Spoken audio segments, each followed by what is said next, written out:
Hi, I'm Bernard. Today we're going to talk about tape-in extensions. More specifically, the She Hair brand called Extensives.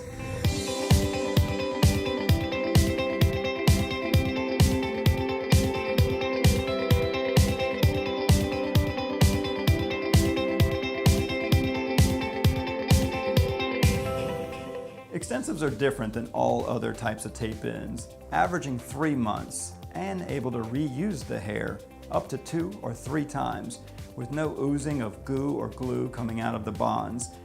Because ours are lasting a little longer than everybody else's, we're going to need a foundation, a little thicker section than normal. With most tape-ins, we're using a very, very thin section of hair so that some of the adhesive will show through to the adhesive on the other side and stick together. With ours, there's a layer of keratin on the adhesive. When I heat seal that in with an easy flat iron that you'll see in just a minute, it's going to seal it in for up to 3 months, maybe a little bit more. So let's start that now. I'm going to take about a 1/4 inch section from top to bottom. Seems extremely thick to most people. Believe me, it'll be worth it in the end. And then I'm going to put a plastic shield just to protect from the heat of the iron, some of the little flyaways that might get in there. Put this in like this. Clip it in place with a couple of pin curl clips. And then I'm going to be real careful not to have any of the hair traveling from too far out of the wrong place through the slit in the rectangular shield. And I'm going to pull it back just a little bit, make sure all the strands are traveling straight through it, and making sure I didn't push it up too high where hair is traveling up and over the bottom part of the disc and causing a little bit of a waterfall. So I'll pull this hair down firmly, make sure it's all traveling in a natural fall position.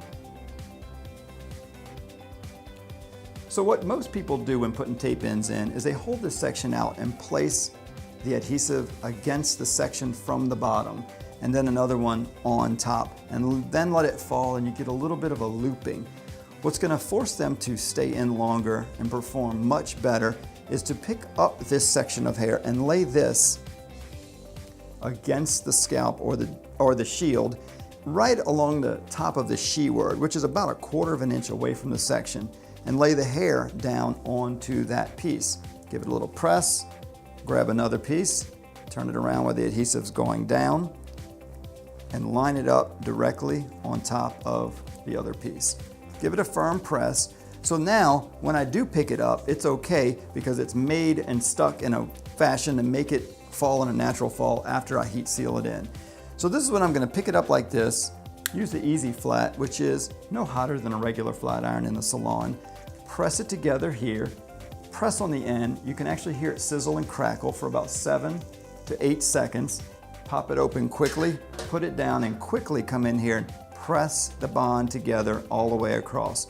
Some people press across all the way like this, but it doesn't quite get tight on the very end of the plier, I find. So what I'll do is halfway across here and/or halfway across on this side, but I still believe this is a little faster just to go all the way across like this. And then I like to double check, press it with my fingers, see if it's sealed, and that's the end of that bond. Let me show you how well this one is staying in. Thank you for watching. I'm Bernard. Don't forget to subscribe so that you can learn more tips and tricks in our strand by strand extensions as well as our tape-ins.